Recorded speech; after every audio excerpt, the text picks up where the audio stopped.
This episode of The Witch Wave is brought to you by Black Phoenix Alchemy Lab. Black Phoenix Alchemy Lab is a specialty fragrance house currently celebrating its 20th year. Black Phoenix Alchemy Lab specializes in formulating body and household blends with a dark, romantic, gothic tone, and over the years they've collaborated with the likes of so many of my personal heroes, including Neil Gaiman, Guillermo del Toro, and the Jim Henson Company.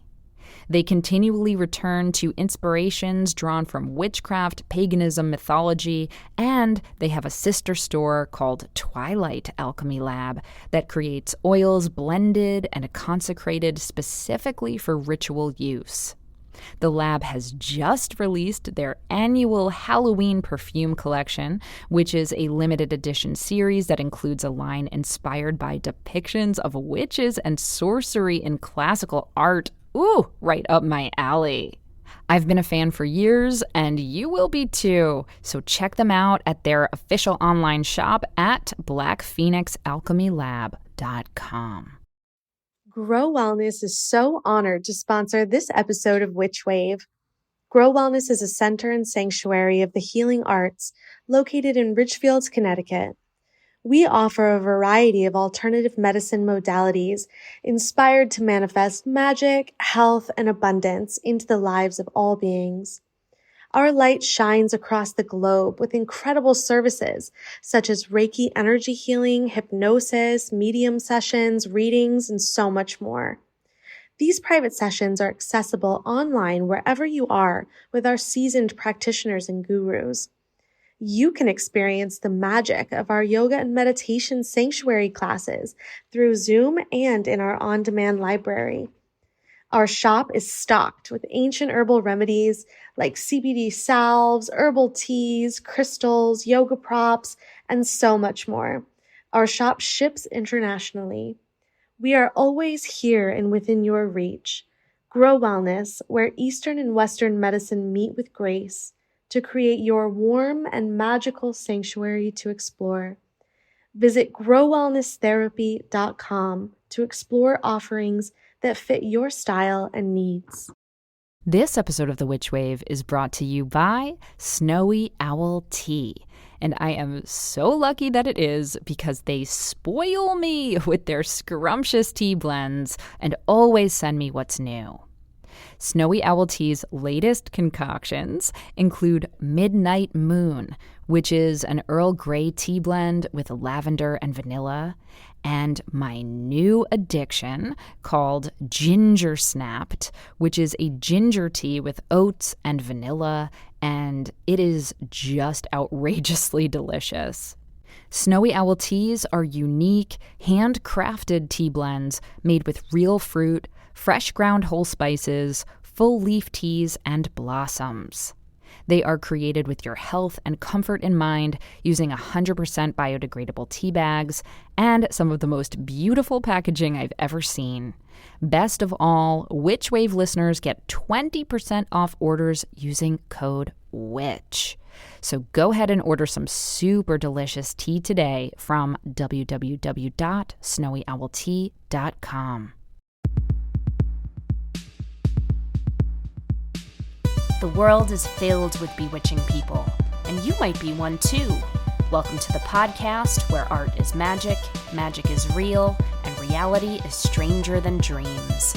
I'm Pam Grossman, and this is The Witch Wave.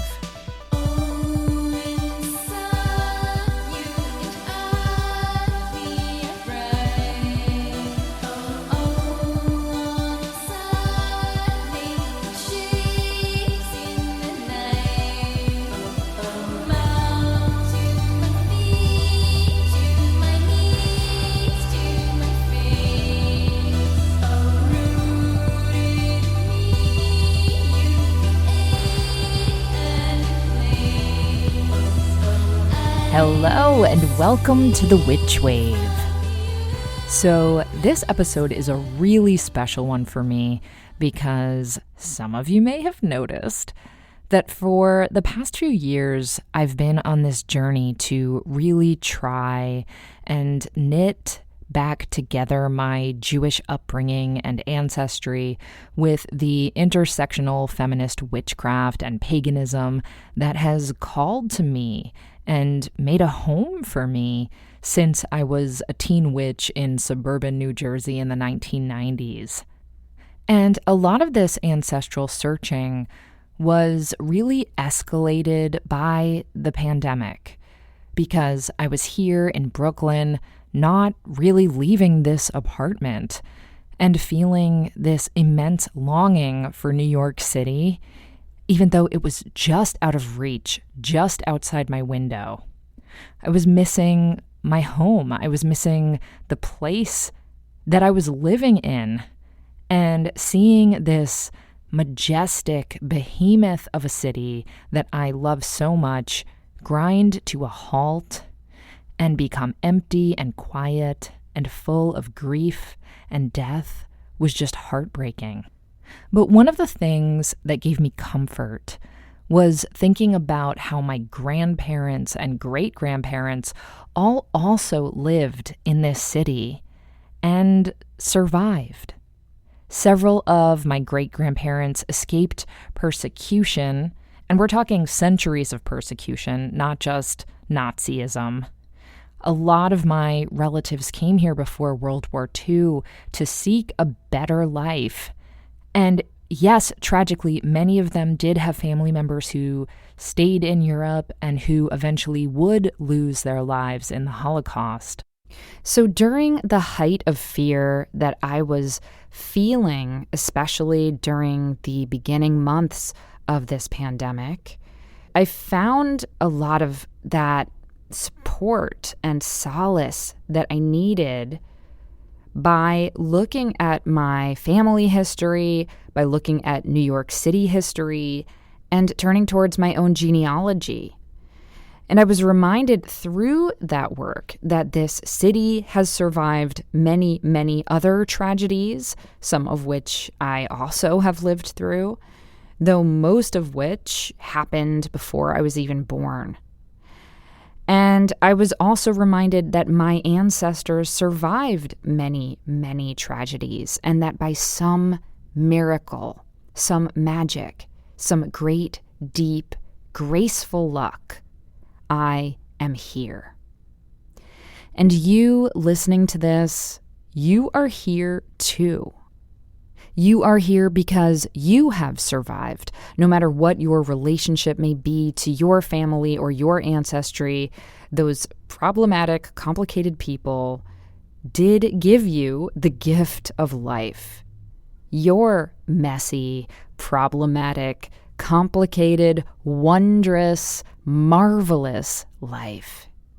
And so for me, an important part of honoring my ancestors and discovering more about my personal story is deepening my connection to my family's culture, to Jewish culture, and to New York City culture. But let me be clear, this does not mean in my case that I'm suddenly going to synagogue or keeping kosher or anything like that. I'm doing this Pammy G style. I'm doing it through learning more about the magic and mythology of my people, much of which was not taught to me in Hebrew school. And to be clear, I went to a pretty progressive synagogue when I was a young person, but I was never taught about the mythology and magic of Judaism in the day-to-day sense. I was taught that you had to wait to study Kabbalah until you turned 40, and it was not emphasized to me that there were techniques of divination, techniques of communicating with ancestors, other than, saying Kaddish to honor the dead on their death anniversaries. There was not much evidence of there being Jewish magical practice other than some stories that were told to me from the Torah. And in fact, as we know, in the Torah, it expressly says that, speaking with ghosts or practicing some kind of witchcraft or necromancy or, certain forms of divinatory practices and so on are not supposed to be done, right? And so trying to find the folk magic practices of Judaism is a lot of detective work. And I owe so much to those who have come before me doing this detective work through their writing and research and art making and their own Jewitch magical practices. And what I keep being drawn to is not so much the religious liturgy of Judaism, even though I do want to give a big shout out to those who are feminizing or queering the prayers and rituals of the Jewish religion. I'm so inspired by that work. But in my case, I've become quite infatuated with the folk magic and folklore of my ancestors, as well as with the contemporary artists and writers and Jewitches today who are reframing and reclaiming this magic through their wonderful and often weird, wild work. And so for me, learning more about, say, the healing herbs that my ancestors used, the amulets they created, the soul candles they made to honor their dead, and the Jewish ghosts and werewolves and unicorns and demons that populate our storytelling tradition, all of this has quite frankly rocked my world and made me see that a lot of the magic that I was searching for as a young person outside of my family's heritage was actually there all along. I just wasn't told about it. I wasn't exposed to it or taught it. But I also want to make the point that this doesn't mean that I'm giving up my relationship to Artemis, say, who I've been a devotee of since I was a teenager, even though I'm not Greek, okay? Or giving up other practices that I've developed for myself that are deeply personal and are outside the scope of Judaism. And this is just one witch's opinion, but I want to be clear that I'm not suggesting some form of cultural absolutism where everyone should only stick to the spiritual traditions of their ancestry. I do think it's possible to connect with other influences in respectful, genuine, non-appropriative ways. And we can certainly debate about that, and I've had many guests on here who have different perspectives. And just a heads up that I will be talking more about this in my Samhain workshop that I'll be teaching online later this month, so be sure to check that out. But yeah, I'm just telling you where I'm at right now in my path, because my path is still ongoing. And I'm talking about my ancestral seeking more publicly lately because ancestor magic is something I get asked about constantly. And because I promise you that there is magic to be found in every culture, including your own, if you go back far enough and if you are willing to do some digging and be patient with the process. In my case, one of the people who has helped keep my excitement about Jewitchery ignited is today's guest, Ezra Rose, who is an illustrator and writer and who creates some of the coolest, smartest, most magical work I've ever encountered. I've learned so much from Ezra, and I can't wait for you to hear our conversation all about it. But before we get to that, first, let's check and see what's come through on the Witch Wire. Who is it? Witches. Rena writes, I was born in India and adopted at 2. I grew up in a Caucasian Catholic household, and I've been dabbling in witchcraft since middle school. But I've been a baby witch for quite some time. I often feel lost in the craft and life as a whole, but I feel most fulfilled when practicing and being in touch with my culture. I'm interested in ancestor practices, but I don't know who my family was, and I can't seem to find info on Indian witchcraft. any advice. I can't find where I belong, and I've often felt othered in my life, and I don't want that feeling to invade my practice. Hi, Rena. So yes, some variation of this question has been addressed several times on the show now, including on the last episode, the Jinx Monsoon episode, where during the Witchwire segment, there was someone who came from 4 different backgrounds asking about how to integrate them all, which I realize is not the exact challenge that you're having, but I still think it might be helpful for you to listen to that as well if you haven't already. But I do want to make a couple of other points and suggestions here. First of all, you do not need to know who your small p people were in order to connect with your capital P people. In other words, I totally understand and sympathize with the fact that you don't know much about your biological family, and I can only imagine how that at times might contribute to this feeling of non-belonging that I know many adopted folks sometimes wrestle with.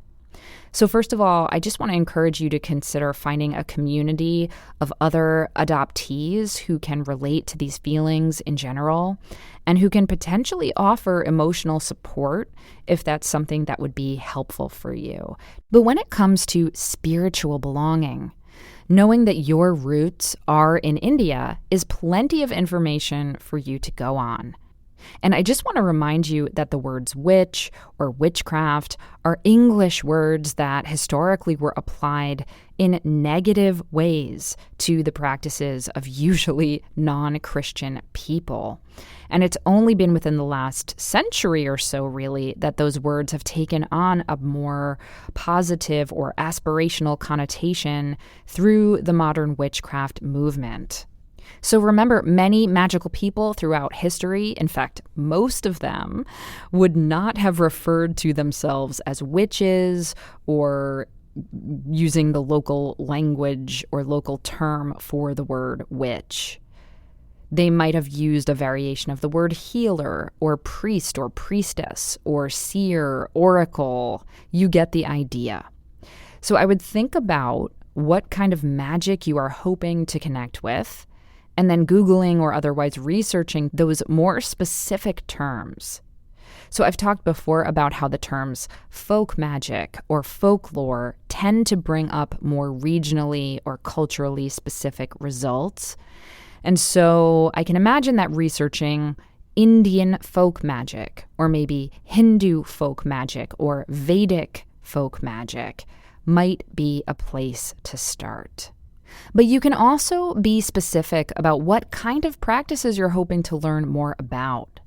Are you hoping to connect more with the moon or a greater spirit of some kind? Are you hoping to connect with or honor the deceased? Do you want to do divination? Are you looking into herbal or energetic healing? Are you wanting to find out more about protective magic or love magic? So, as you can see, if you use more specific search terms like those, that will most likely be helpful for you as well. Adding then the words Indian or Vedic or Tantra or Hindu, all of the words that are associated with your capital P people. And as I said at the top of the show, reconnecting to our ancestors is an ongoing process. It's very personal. It requires patience and, I believe, a willingness to be receptive and open to surprise. And I also believe that our ancestors want us to remember them and that they like it when we honor their practices. And so in my experience, when you start searching, they then start to help in whatever ways they can because they sense that we are seeking them and they try to meet us halfway as best as they can through messages and signs and other forms of magical guidance. I hope that this is useful, and I wish you so much luck and so much magic on your path. Now, on to my guest. Ezra Rose is an illustrator, zinester, and multidisciplinary creator living on a small farm with queer chosen family. Their work explores monsters, magic, queer and trans identity, and Jewish culture, and has been published in tabletop games, comics, literary anthologies, and more. In addition to the beautiful and radical drawings that Ezra creates, they are also an extremely brilliant and insightful writer and researcher, and their mystical poetry and zines about Jewish folklore figures have truly blown my mind and broken open my heart.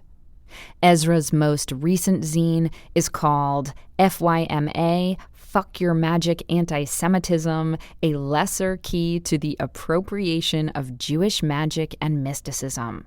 And it is a truly illuminating and educational treatise on the ways in which Jewish culture has been stolen from and exoticized by the Western esotericism movement over centuries. And it is truly a must-read for Jewish people and non-Jewish people alike.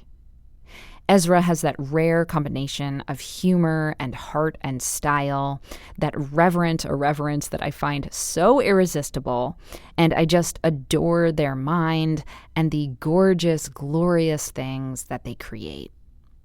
Ezra joined me from their home in Western Massachusetts via Zoom.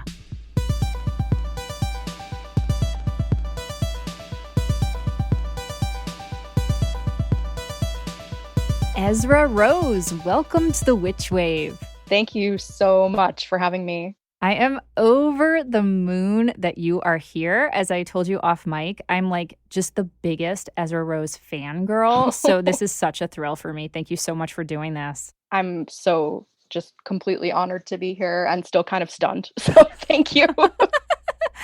Well, let me tell you a little bit, Ezra, about how I came to your work through, I think it was Dory Midnight, who's also a former Witch Wave guest. And I know that Dory is kind of part of this renaissance that's happening, at least that I'm witnessing, where it seems like really rad artists and poets and herbalists and witches and so on are kind of like resurrecting Jewish magic and Jewish folklore. And that's just my sweet spot, especially these days. So big thanks to Dory Midnight for connecting me with your work. Dory's amazing.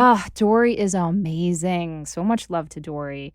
But I'd love to hear, Ezra, how you have come to start incorporating your work with all of this Jewish magic and mythology. Yeah, I think like you said, it's a really exciting time to be making that kind of work because there is a strong movement towards investigating that history and also kind of creating new traditions and creating new ritual and new ideas based on what we kind of find inspiring in a lot of lesser known Jewish pasts. And I feel like I really started to dig around and find that in maybe the mid 20 teens, which, was a time when I was pretty isolated as a Jewish person. I didn't have a Jewish community in person really after my bar mitzvah ceremony, and I say bar mitzvah as a gender neutral. I love that. It's like B apostrophe mitzvah. And I've also heard b'nai mitzvah, which is just the plural, and I like that too. But I had my bar mitzvah ceremony, and then I really just fucked completely off from Judaism for about 10 years, honestly. And that had a lot to do with the way Judaism was presented to me as a kid and my experience and feeling like an outsider. But it really wasn't until my mid-20s that I started to meet people, primarily online, but then in person, which was really exciting, who either hadn't had the same experience, they'd stayed and they've kind of carved out a place for themselves and their interests in Judaism, or they had already kind of discovered the things that I was going to find really interesting. So I started meeting those people and talking to them. And that kind of led me down this incredible rabbit hole of research and just reaching out and reading as much as I possibly could and talking to as many people as I could. I feel like I've just been kind of on that learning journey ever since. Yeah, it's so addictive, isn't it? Because I think I'm a little behind on the path because I'm learning so much from you. So I can't stop reading and I'm like falling in love. It's just this amazing experience of actually, you know what? I would love it if you might read the beginning of a zine that you just put out, because I think it actually speaks to what we're both talking about really beautifully. Sure. And this is a zine that you just put out very recently called Fuck Your Magic Anti-Semitism, a lesser key to the appropriation of Jewish magic and mysticism. And we're going to go very deep on this zine in a little while, but I would love for you to just read your opening paragraph, if you would. Absolutely, yeah. This is a story about feeling like you're missing something and leaving home on a journey to find a replacement, only to realize that what you find was taken from your home in the first place, warped and disguised so as to be almost unrecognizable to you. It's a story about learning why no one told you it was ever yours, and also about questioning your own urge to take things from other people's homes. It's about magic, religion, and the blurry line between them. It's about the clearer, bloodier line between cultural exchange and cultural erasure. It spans hundreds and hundreds of years and is still being written today. It's my story, and it might echo or overlap with yours. Ah, so gorgeous. And of course, this is the very beginning of your beautiful treatise on how a lot of different cultures, and specifically kind of Western esotericism and Christianity, particularly in the 19th century, even before that in medieval times and so on, how those people kind of took a lot of imagined Jewish practices and then spun it up and kind of almost like sold it back to us in a way. And I can't wait to talk to you about that. But the reason that I wanted you to start with those words is because it feels like it applies to so much of the artwork that you're making and the zines that you're making too. Do you think that's fair to say?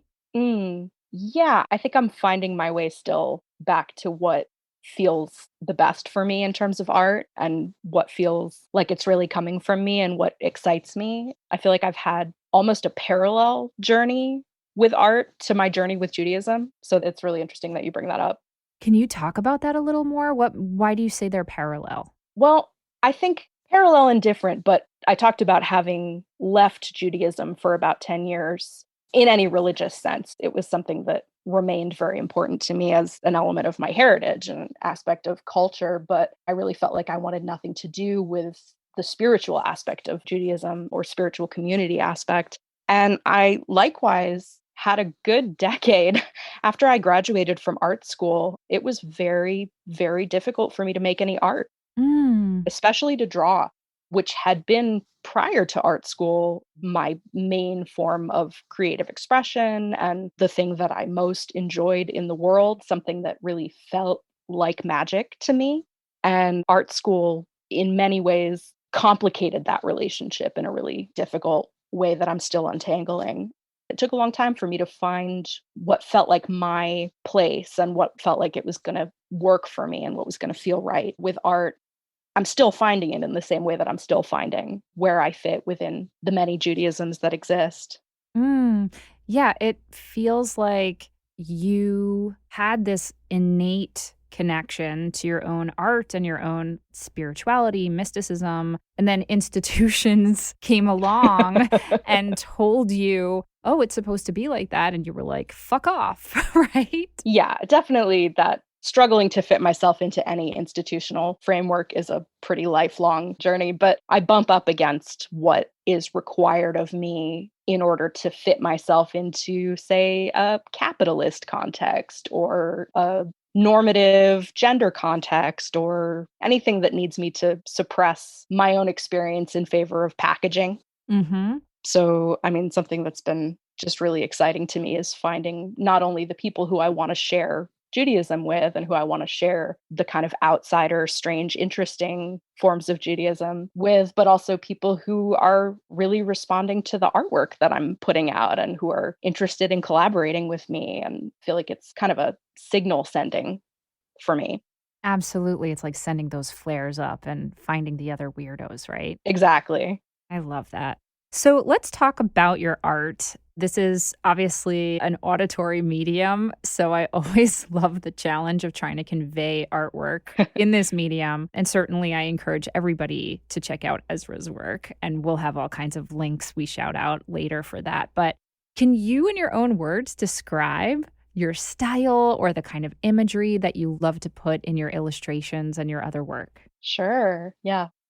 What I'm mostly seeing as a through line, I've done a lot of different kinds of work. I can never really stick with one thing, but no matter what I'm doing, I'm obsessive about detail. I like to really dig in, whether it's with a pen or doing some kind of really intense texturing on a sculpture. I like to spend some time on the tiny intricacies of things. Mm. And I'm really just in love with the past in a big way, the visual past.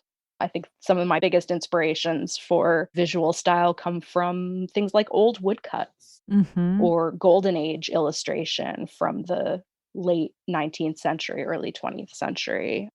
I make sculptures that, despite being made out of very modern materials, are attempting to kind of mimic rough cut stone or something. Hmm. If I could work with stone, I would just work with stone, but Yeah. I'm trying to approximate it. So I think I'm really interested in agedness in some way. I'm really a goth at heart. I mean, I like things that are dark, things that are strange, things that are a little gory, a little weird. I've been drawing monsters my whole life. Hmm. That's my happy place, really. Well, it makes me so happy to view. And so many of the monsters that you are now incorporating in your work do come from Jewish folklore, Jewish mythology. And just by way of introduction, one of the pieces that I just think is so smart and so moving is a piece that you have called Fagala. And I wondered if you could kind of describe that image and break down for us the language and the symbolism behind it, because I think it's really clever and really moving. Thank you. Thank you. Yeah. So Fagala is a drawing of a large figure in the frame, imposing, but also fat, curvy, kind of voluptuous, who is wearing maybe a cloak of feathers. It's kind of unclear whether the feathers are attached or not, but also has kind of a feathered ruff and bird's hands and feet. And the figure is nude and seated, but you're not really sure what they're seated on. And they're looking at you in a kind of a haughty way. And their feet are chained and their hands are chained, but they don't seem to be bothered by that. Hmm. And at the bottom, there's kind of calligraphic Yiddish text reading Fagala, which is literally Yiddish for little bird, but culturally, it's a word for a queer man or a queer person. So this figure is referencing shadim, Jewish demons, Hmm. who are usually depicted as having bird feet. And it's also referencing queerness and transness. It actually came from viewing a retrospective of one of my all-time favorite artists. I went to a gallery show of Leonard Baskin's work, and I was really inspired visually by what was going on there, but also I was listening to a talk given by Leonard Baskin's son about the work and about how Baskin viewed bodies and how he used bodies in kind of metaphorical ways. That image came a lot out of my brushing up against the fact that Baskin to me was creating these incredibly beautiful, imposing, kind of glorious fat figures. Mm. And for him, I think they were symbols of gluttony, of capitalism. He has a gorgeous image called Glutted Death, which is a fat, bald figure with wings kind of shadowed. For me, when I look at just the image, it's just everything I want to be. Mm. It's kind of everything I look at it as a mythologization of my own body Mm. in a way that's totally at odds with what he intended for it. And I love that. I love that I'm having a completely different response to his images than Ah. he potentially intended. So Fagala was really me coming home from that exhibit and going, yeah, here's mine. you know, like Fuck right. mine is looking you directly in the face and inviting you to have an experience. Yes, and it's so gorgeous. And I should just add for people who are listening, at least I was taught the term fagula it's often derogatory, so I don't know that I would go around just calling people that. Would you Sure. agree, Yeah. Ezra? I just Yeah. feel like, it's not like schwitz. It's not a neutral No, word, so no. careful how you're And it's using often it. reclaimed. It's reclaimed, but it's reclaimed in the same way other slurs are. Right, exactly. Another image of yours that makes me laugh that I just love so fucking much is this illustration you did of these two hands, and I'll let you describe the hands. But it Oh. says Hail Shadim instead of like Hail Satan. Can you Yeah. break that one down for us too? Yeah, so that's an image. I literally just made that to wear on a t-shirt myself. I want this on a shirt and I'm going to make it, and maybe somebody else will want this on a shirt. But one of the hands, they're kind of old woodcut style hands. They have claws. They're kind of clearly demonic. One of them is making the horns metal symbol, and the other one is making half of the priestly blessing from Judaism. Yes. So it's just a goth Jew joke, really. Ugh.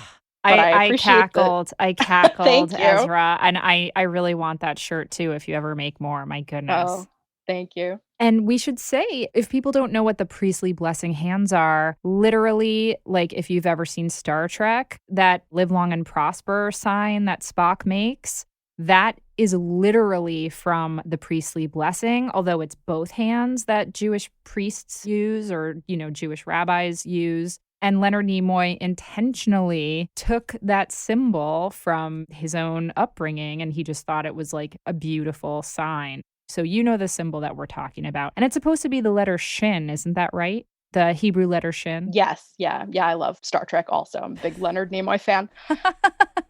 Who isn't? Right. Awesome. On that note, we're going to take a quick break and we'll be right back. If you are a witch with discerning tastes, and I know you are, you need to visit Lilith Amberly Village Witch, where you will find a beautifully curated collection of witchy and magical items. All merchandise is carefully selected, not only for its gorgeous aesthetic and quality, but also for who and where it came from. Lilith Amberly Village Witch works with many women-owned businesses and ensures products like white sage are gathered with ethical and sustainable methods. If you are looking for items like pendulums, jewelry, travel altars, and the like that are handcrafted by local artisans instead of mass-produced, then this is the place to shop. Like a local witch shop, Lilith Amberly also offers tarot readings and serves as a resource hub for witches and aspiring witches alike. Exclusive VIP list members get access to it all, including free ritual and spell guides and special offers like 50% off your first tarot reading. And Witchwave listeners get something extra special, 10% off all your merchandise orders forever. All you have to do is go to lilithamberly.com/witchwave to sign up for free and get all the details, including your 10% off Witchwave code. And now, a word from our sponsor, BetterHelp. Now look, I'm an air sign with anxiety, so I confess I'm sometimes stuck in my head and focused on stress and problems more than I'd like. But in addition to witchcraft, I have found therapy to be incredibly supportive because it helps me focus on solutions when I'm faced with a problem, rather than just staying stuck in this feedback loop of focusing on what's hard. I've been in therapy myself for years, and talking to a therapist really helps me shift from a mindset of resisting what is into a mode of acceptance and problem solving, which has been such a relief. And that's why I'm so glad that BetterHelp exists. BetterHelp is an online platform for therapy, which means that it's convenient, accessible, and affordable. And that also means that more people can benefit from talking to a therapist. Being in therapy myself over the years has helped me manage my anxiety and PTSD because it provides me with an impartial, caring person whose sole job is to offer support with emotional challenges. Therapy has also helped me accomplish my goals, whether big or small. Quitting my corporate day job a few years back and writing my book, Waking the Witch, and starting this very podcast were all really exciting and also extremely nerve-wracking, and I truly don't think that I would be as fully actualized as a person doing what I love now without having had that help. And I want that for everyone. So if you're thinking of giving therapy a try, BetterHelp is a great option because you can do it virtually. To get started and matched with a therapist who you click with, you just need to fill out a brief survey and remember that you can switch therapists at any time. When you want to be a better problem solver, therapy can get you there. Visit betterhelp.com/witchwave today to get 10% off your first month. That's betterhelp.com/witchwave. Be well with BetterHelp. Welcome back to the Witch Wave. Today I'm speaking with Ezra Rose. So Ezra, in addition to your beautiful illustrations of all sorts, you also put out zines, and I'm so obsessed with them. We already referenced Fuck Your Magic Anti-Semitism. And again, I keep promising we're going to talk about it. I promise we will. But I want to talk about this series of zines that you did before that about different kinds of Jewish monsters and creatures from folklore. Can you walk us through the subjects of those 4 zines for us? Yeah. So these are mini zines. You take one page of printer paper and you fold it in kind of a magic way, and it becomes a little tiny book. My favorite kind of zine to make because they're so fast and you can trade them. The first one that I did was called Shadim, and it was just kind of a primer on Jewish demons because it was, a topic that I'm really interested in. Even when talking to other Jews, folks were going, "What?" So I wanted to have something that I could just hand and say, "Yeah, there's all this cool history here. Check it out." I have a pretty extensive, that I've collected over the years, library of Jewish folklore and magic and mysticism. So I just kind of stack up my books and grab tidbits and put them in zine format and draw little pictures. So I did that for Jewish demons, and then I followed it up with 3 others. There's one for the golem and one for Dybbuk, Jewish possessing spirits. And there's another one for angels or malachim. Yes. And I want to break down a little bit each of these creatures. I know we have a limited amount of time, but for me, I was raised Jewish. I mean, we were Reform Jews, so I often call it Flexi Jews. But all of this folklore is pretty new to me, and I'm in my early 40s now. Like, I've first started discovering this in my late 30s. I'm coming pretty late to all of this. It just was not taught to me. Me either. Right? So I imagine there are lots of people and potentially Jewish listeners who are like, wait, what? We have demons? We have ghosts? So can you just tell us briefly what each of these creatures is or is supposed to be? Sure. Yeah. So Shadim are Jewish demons, which it's an interesting connection with the word to what we think of as demons in other cultures, because Jewish demons are not really comparable to Christian demons. They're a lot more comparable to, say, jinn in Islam, or even I like to compare them to fairy mythology in a lot of European cultures. The mythology goes that they were created around twilight on the 6th day of creation, and they weren't finished. But God was done. It was Shabbat. So that was it. Their bodies weren't finished. They have these subtle bodies, and they have so many different ways that they can be. A lot of them are scary. A lot of them are what we might think of as evil, but not in a dualistic sense. The thing I love about Jewish demons is they're not anti-divinity. They're not set against divinity.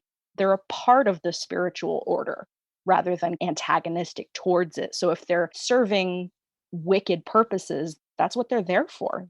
They're dangerous predators, like an animal is a dangerous predator. And some of them, especially in certain really amazing Talmud stories, some of them are actually very useful and collaborate with rabbis. And there's famous shadim who are named, and then there's just kind of tons of folkloric shadim all over the place. And we should say that shadim, that word is plural. A Right. single demon is called a shade. Yes. Yeah. So they are described as shapeshifters. They can change, but they are recognizable by these bird feet. I love it. Yeah, which I really enjoy. Oh, I enjoy it so much too. And I learned from, again, Dory Midnight that there's all of this folklore around, you know, it was a shade who did some mischief if you see like little bird footprints left over. Yeah. You're supposed to scatter ashes around your room and see the tracks in the morning. Yeah. I love it so much. Okay. We could talk all day about shadim, but let's shift to golems. I think golem, or I learned from you, the plural of that is glamim, right? Yeah, I didn't know that until I was doing the research for that zine. Because nobody ever says it. Right? And it's a cool word, glamim. Glamim, yeah. Right. But I imagine some listeners have heard of a golem. Not Gollum, like Lord of the Rings. We're talking about, well, why don't you describe them, Ezra? So generally, people, when they're talking about golems, they refer to the golem, and by which they mean the golem of Prague, which comes from a story of Rabbi Judah Loew of Prague creating this creature in order to protect Jews in the Jewish quarter. So a golem is created out of earth, and it's given life by variously inscribing the Hebrew word for truth on the forehead or on some part of it, emet, and also sometimes by placing a scroll with divine names in the mouth or in some other part of the golem, and it's animated through those means. It's supposed to be kind of like a magic automaton. It does what you tell it to do. And the Golem of Prague was created to protect Jews, but in most versions of that story, it kind of gets out of control later. So golems are a really interesting case of, do they have free will? Are they monsters? Are they just machines? I find them really exciting to kind of look into the different stories. And there are other traditions around the idea that Adam was a golem before having life breathed into him. Or in the Talmud, there's a story that two sages would create a golem that was a calf every Shabbat and then eat it. So there's this idea that it doesn't necessarily have to be shaped like a person, but most of them are. And some people, I understand, think that Frankenstein, or Frankenstein's monster rather, might have been inspired by this mythological creature, right? I've heard that, yeah. It gets to all the same questions of, what does it mean to give life through means other than the regular procreative means? What does it mean to create another person? Yes. I love digging into all of that.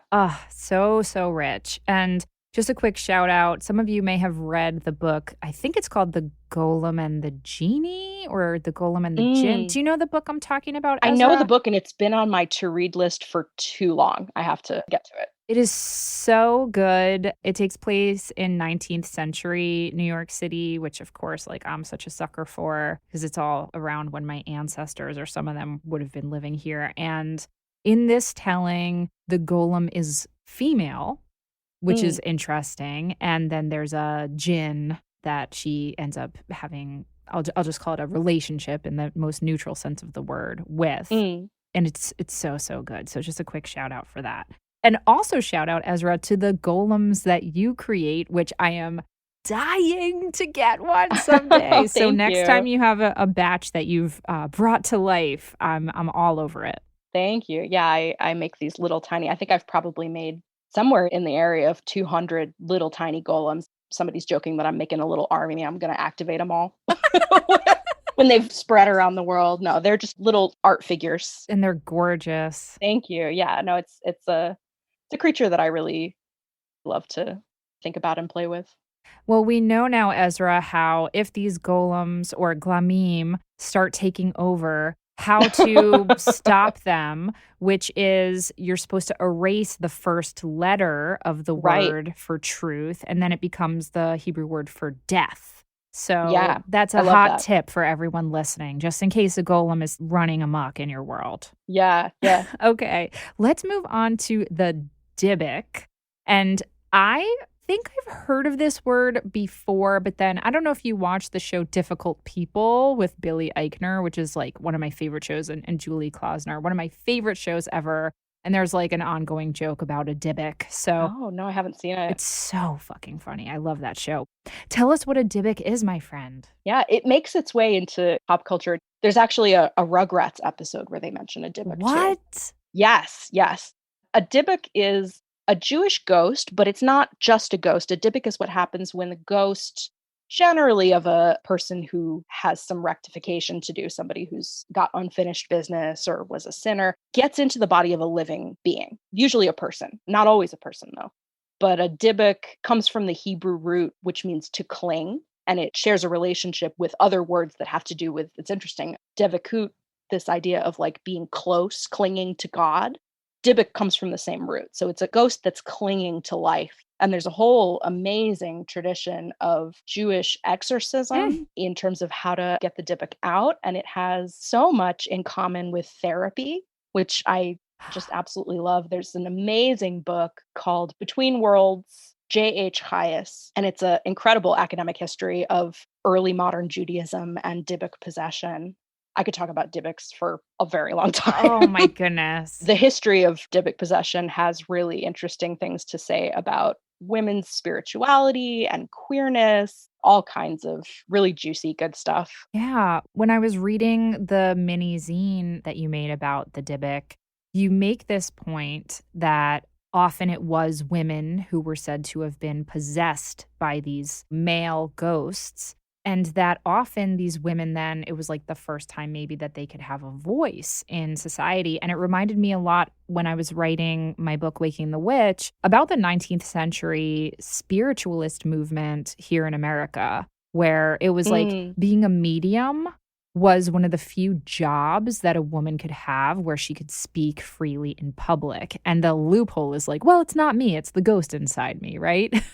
Exactly. I loved reading about in the Hyas book. There's a story of a woman in, I want to say, 16th century Mediterranean area, possibly Syria, who we don't have her name. It's so sad. We only know her as Bat Anav, the daughter of Rabbi Anav. But she supposedly went through a Dybbuk possession as a young woman and then mastered her spirits is the term that they use. And she became an oracle and she studied Torah and she was able to converse with all of the spiritual and religious leaders of the time. And that was just not something that she could have done had she not had this experience. So it was definitely a path to spiritual empowerment for certain people, which I thought was just so interesting. That is interesting. And Ezra, I hope this isn't an overstepping, but I was wondering if there are any readings of this about transness, about a person with one gendered body who then finds this true voice of another gender. And is that a reading that's appropriate, you think, to bring to this? Certainly, as a trans person, that's a place that I go with it. I'm definitely interested in that idea. And in that period, when Dybbuk possession became kind of a cultural phenomenon, there was a lot of concurrent writing around the concept of Gilgul, which is Jewish reincarnation. And there was writing at that time talking about the idea of souls changing gendered bodies through reincarnation. And there's a lot of writing that trans Jews today reach for from that period to say, look, we were there then. People were talking about us then. There was a rabbi who was an exorcist who believed that his wife had a male spirit. He believed that that spirit was a previous righteous man, which is interesting. Dybbuk is not the only kind of ghost that can inhabit you. That's just the bad one. There's another kind of a spirit called an ibur, which comes from the word meaning pregnant. And that's when you invite a spirit, a positive, a righteous spirit into you for some kind of purpose. There was this whole movement of trying to bring the souls of tzaddikim, righteous sages and rabbis and people who had passed, who you wanted to come into you in order for you to experience some kind of revelation or be able to do mitzvot.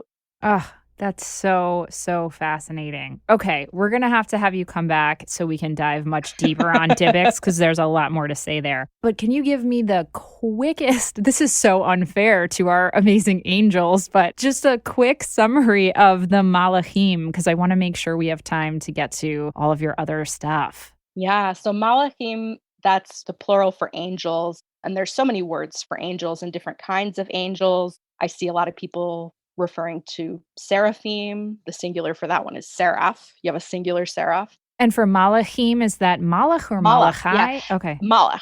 Yeah. And Malach just means messenger. So it's the same in Greek. Greek is just angel, which comes from the Greek. That just means messenger too. So everything that we have about angels is just about how they show up to give us a message. But I particularly love Jewish angels as just kind of a terrifying, unknowable presence.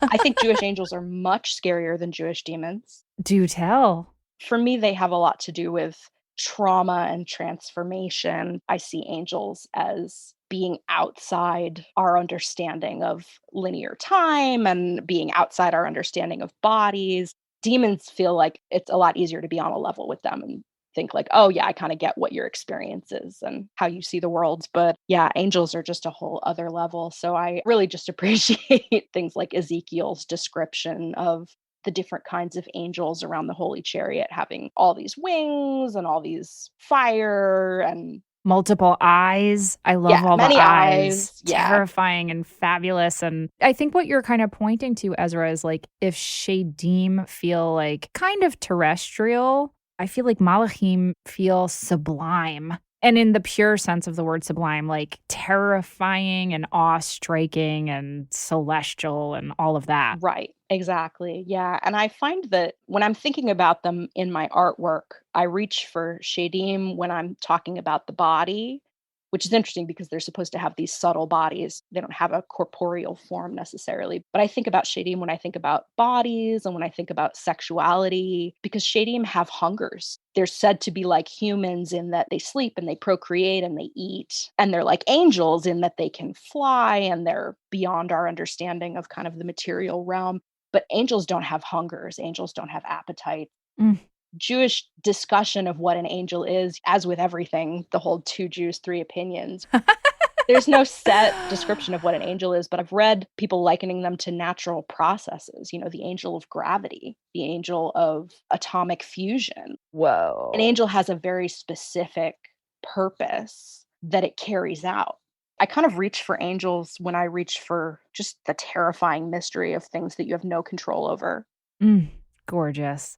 On that note, we're going to take another quick break and we'll be right back. Good Sigil is a line of super stylish, powerful, talismanic jewelry. And I'm going to be honest, I really want some of it. As you know, historically, jewelry has been imbued with the powers of protection, luck, commitment, and more.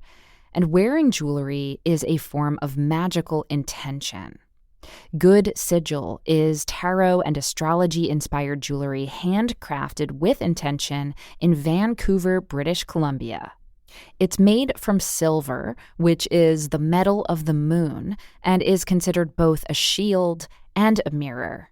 So each tarot pendant from Good Sigil is a tiny shield, reflecting and projecting your chosen tarot archetype. I've got my eye on their Star Tarot necklace since that's such a personal card for me, although I'm also tempted by their High Priestess necklace, so I gotta think about it. But anyway, you can sign up for the Good Sigil newsletter at www.goodsigil.com for 10% off your first order, as well as access to exclusive discounts and offerings, including astrologically elected talismans. Find Good Sigil on Instagram, Twitter, Pinterest, and Facebook at goodsigil.com. And that's spelled GOODS as in sorcery, IGIL. I want to tell you about a new witchy, queer-led podcast called Psyche Magic, where psychotherapist Jordan Hale interviews artists of all stripes about working with the subconscious via dreams, tarot, and the spirit realm. These free-form, playful conversations are about integrating the magic of symbol into both waking and dreaming life, deepening a sense of interconnection, creativity, and self-knowledge. Jordan's velvety voice and nurturing energy are perfect for relaxing and sending you off for a restful and sometimes eventful night's sleep. If you're like me, you're a practical witch who wants to put those 7 or 8, or dare I say 9, hours of sleep to good use, and the Psyche Magic podcast will help you learn to work mindfully with your dream material and cultivate sustainable practices around reveling in your inner world. So grab your nearest dream journal and check out this dreamy podcast. You can visit their website at psychemagicpodcast.com. That's PSYCHE magicpodcast.com, or by searching Psyche Magic wherever you get your podcasts. Would you like even more Witch Wave? Do you wish you could hear from me and my other bewitching guests on a weekly basis? Then come join us on Patreon, where you'll get bi-weekly bonus Witch Wave Plus episodes, ad-free Witch Wave episodes, and detailed show notes for all. Rewards for some tiers also include magical merch and contests where you can win Witchly prizes each month, as well as early heads up about my workshops before they sell out. And all backers get access to our exclusive digital coven, where I lead monthly online rituals and where you can connect to a community of other wonderful Witch Wave witches around the world. So head on over to patreon.com/witchwave and sign up. It's a fabulous way to get more magic in your life and to support the show. Thank you so much. Welcome back to the Witch Wave. Today I'm speaking with Ezra Rose.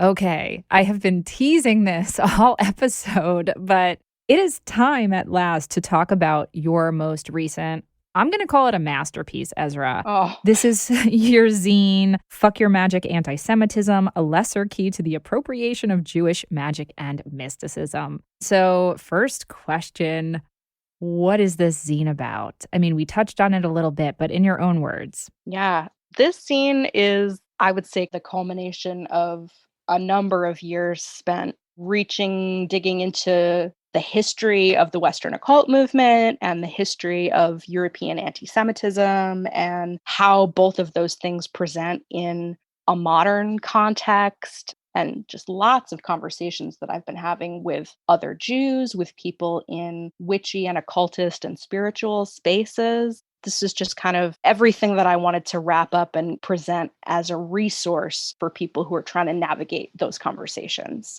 I wrote it because there really wasn't anything I could find that was doing exactly that. There's a lot of history and there's a lot of discussion happening in very disparate places all over the internet and in various communities, but there wasn't a primer on all of these issues. And it was something that I felt like I needed. So I wanted to try to make it. And honestly, I've really just been blown away by the level of the response to it. Huge response. I really did not foresee that. Yeah, I mean, thousands of people have downloaded this, and I think there's a hunger for it. And it's also just really good education, too. I learned so much, and I thought I knew a lot of this already, and I learned so much from your research and from what you wrote. So first of all, just like a huge thank you to you. Oh, thank you. And it's really had already an influence on me because a lot of the imagery that people reach for when they are reaching for occult symbols are often these images that come from grimoires. And we're talking, what would you say, like medieval and Renaissance times? Right. And the most famous ones, though there are many of them, are the Lesser Key of Solomon, which has all the demons and images of demons and sigils for allegedly conjuring demons. And then there's the Greater Key, which is more like planetary magic, as I'm recalling, and sigils for planetary magic. Right. And these images have been reused and reappropriated, and they are in horror movies all the time. And they're allegedly from Jewish mysticism. However, Ezra. Yeah, they in fact are not Jewish. There are multiple issues I'm trying to tackle in the zine. And the later appropriation of actual Jewish mysticism and magic is something that I talk about later. But before Christian occultists in late medieval and early Renaissance Europe, before they had access to what was really going on in Jewish mystical circles, they were just making it up. They were making it up based on the legends and the cultural stereotypes that they had around what they thought Jews were doing. And that has a really, unfortunately, very violent and ugly history in terms of what was occurring for Jews in Europe during the period that these grimoires were being written. I can't recommend enough the book that I think I cite most often in the zine is Joshua Trachtenberg's The Devil and the Jews. Yes, yes. And I think for me, such a big takeaway of this is that you have this population of people who are being oppressed, slaughtered, persecuted terribly, while at the same time, you have people who are like, but they're very magical and this is their secret magic. It's like that exoticism that people often do. And I've been guilty of it in my life at times of, oh, these other people and what they do is so mysterious. And you can probably say this much more articulately than I can. But my takeaway from your zine is like, there's something deeply problematic about talking about a people and their exotic dark magic as if it's like a cool thing that you can learn from, when A, this is probably not the magic those people were actually doing, and B, you're saying these people are kind of like cool and magical while at the same time they are dying all around you, right?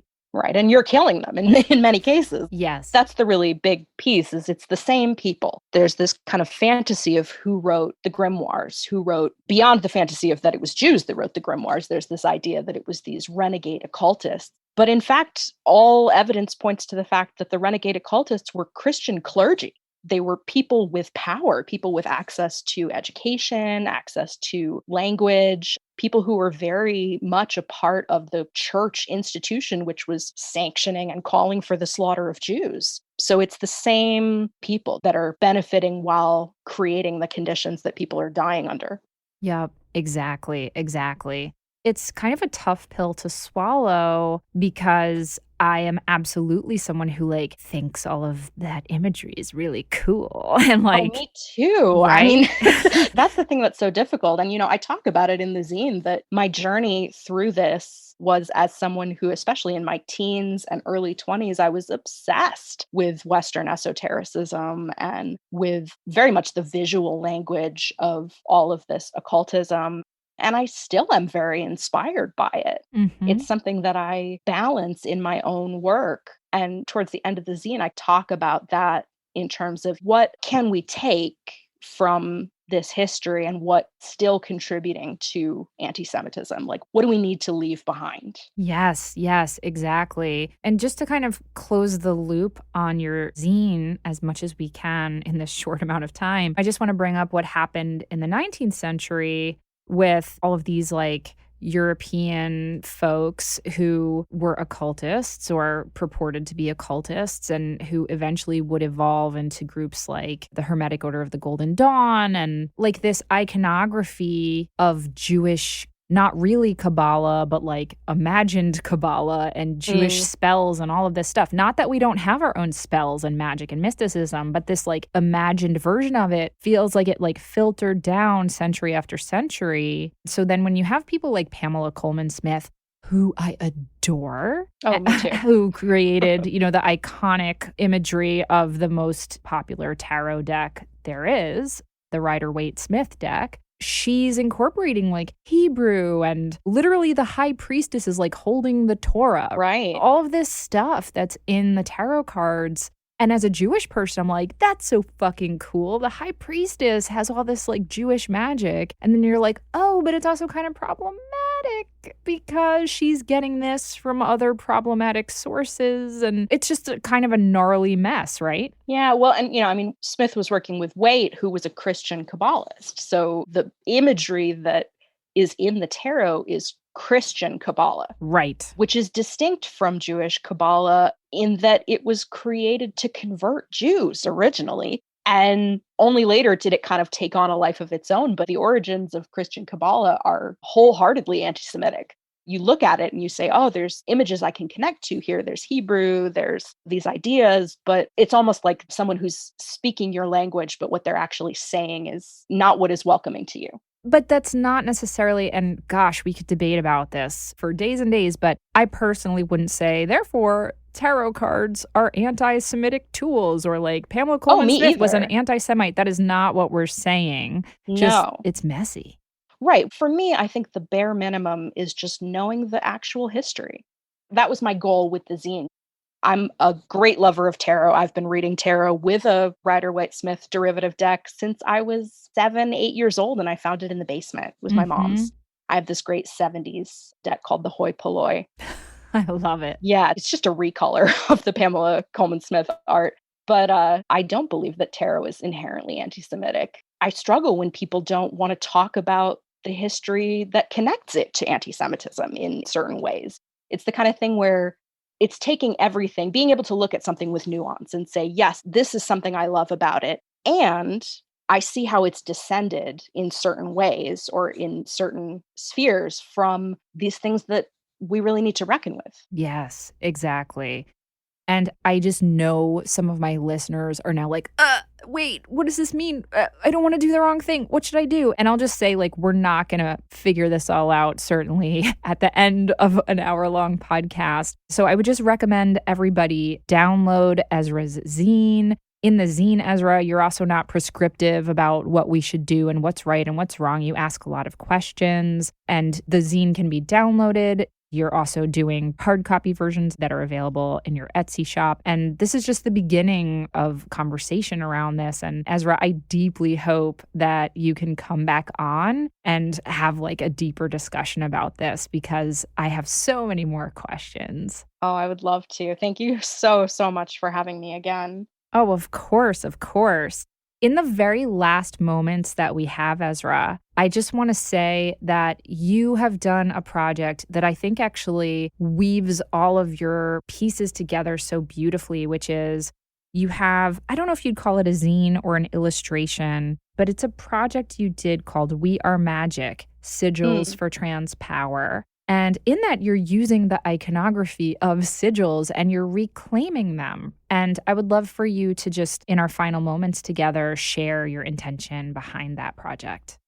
Sure. Yeah, I love the history of sigil craft. And I love the idea that you can take an intention and distill it into an image, but also kind of put it behind a veil a little bit. You're encrypting this intention into this image that you then are able to maybe keep closer to you. And I have been playing with and making sigils for years and years.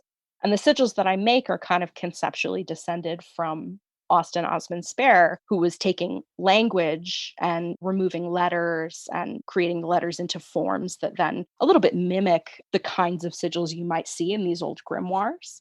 That was something that I wanted to do. And the sigils in that particular zine are all from text that I crowdsourced from both friends and strangers online that were really just affirmations for trans people around gender, around surviving and existing in whatever bodies we have. So it's a collection, I would call it a zine. It's a collection of these phrases and these images that go with them. And that's another one where something that I did and enjoyed and could never have predicted how far it would get from me. I have a folder of images of people who've sent me photos of tattoos that they have of those sigils. Actually, there was one person who got the entire sigil set tattooed all down their spine. Oh my goodness. Completely blew me away. But people have had this really big response to, I think, just the content of it, which, I can't take credit for the words. Those were given to me. but also just the idea that we can carry these images with us. It helps us remember the things that we want to remember. Glorious, glorious. Ezra, I know people are going to want to learn from you. They're going to want to see more of your artwork, read your zines. What is the best place for people to connect with you and see more of your work and perhaps even work with you? Well, I have a website, which is just ezra-rose.com. I also have all of my kind of various links collected on one of those card websites, CARRD. So it's just Ezra Rose, no dash, .card, CARRD.co. And I am currently socially the most active on Twitter, which is not always great for me, but it is where everybody is generally. And I still really value the conversations that I have with people there. So yeah, I welcome folks to reach out to me. And what's your Twitter handle? It's Shade Garden, but shade is spelled SHEYD, like the demon. Perfect. And then the last thing I'll shout out on your behalf that I found really helpful is you made another card called Jewish Magic. This is jewishmagic.carrd.co. And what will people find there? So that was just a little thing I created because over the years that I've been putting this kind of work out, I get asked again and again, where did you learn this? Where did you find this stuff? Where can I learn about it? And I have a list of recommendations that I've kind of refined over the years, everything from books to articles online to websites to people's blogs. And this just collects all of those. It's basically my collection of things you should go check out. So awesome. It's just like an incredible resource and bibliography. So if any of the topics that we spoke about today are resonating with you as a listener, go check out this card. So thanks for making that too, Ezra. Well, listen, I hope that this is the first of many conversations between us. I am so grateful for you, your magic, your exquisite artwork, and just your existence. So thank you so much for being here, Ezra. Well, thank you, Pam. This was such a wonderful conversation. I so appreciate it. That's it for the show. Thank you again to Ezra Rose for sharing their monstrously magnificent self with me. Do you have questions, feedback, need some witchly advice, or just want to share something magical that happened to you recently? Drop us an email at witchwavepodcast@gmail.com. We'd love to hear from you, and you just might make it on the Witchwire. The Witch Wave is a Phantasmophile production written and produced by me, Pam Grossman.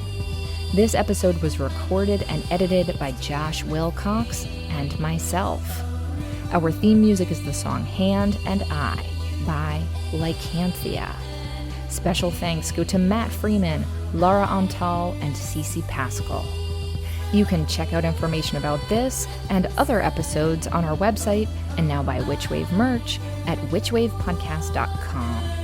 Please subscribe to us on your favorite podcast app and give us lots of sparkly stars. It really, truly makes a difference and helps other people find the show.